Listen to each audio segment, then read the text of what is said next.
Super star Rajinikanth மற்றும் K S Ravikumar கூட்டணியில வெளியான லிங்கா படத்தை அடுத்து ரஜினிகாந்த் யாரோட டைரக்ஷன்ல நடிக்க போறாருங்கிறதா இப்ப கோடம்பாக்கத்திலேயே பேச்சா இருக்கு.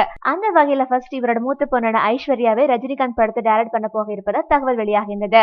ஆனா இப்ப வந்துகிற தகவல் படி ரஜினிகாந்தோட அடுத்த படத்தை ஏஆர் முருகதாஸ் டைரக்ட் பண்ண போக இருப்பதா தகவல் வெளியாகி இருக்கு. மேலும் இந்த படத்தை ஆஸ்கர் ரவிச்சந்திரன் தயாரிக்கிறாராம். இது இவரே கன்ஃபார்ம் பண்ணியிருக்காரு.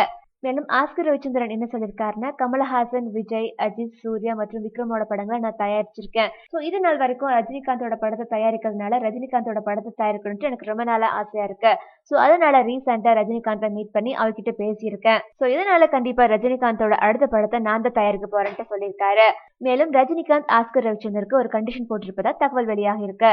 அது என்னன்னா, நீங்களே தான் படத்தை ரிலீஸ் பண்ணணும்ட்டு சொல்லியிருக்காரு. இதை பத்தின அதிகாரப்பூர்வமான தகவல்கள் கூடிய சீக்கிரமே வெளியாகும் எதிர்பார்க்கப்படுகிறது. மேலும் சினிமா செய்திகளை உடனுக்குடன் தெரிந்து கொள்ள பிளஸ் மீடியாவை சப்ஸ்கிரைப் செய்யவும்.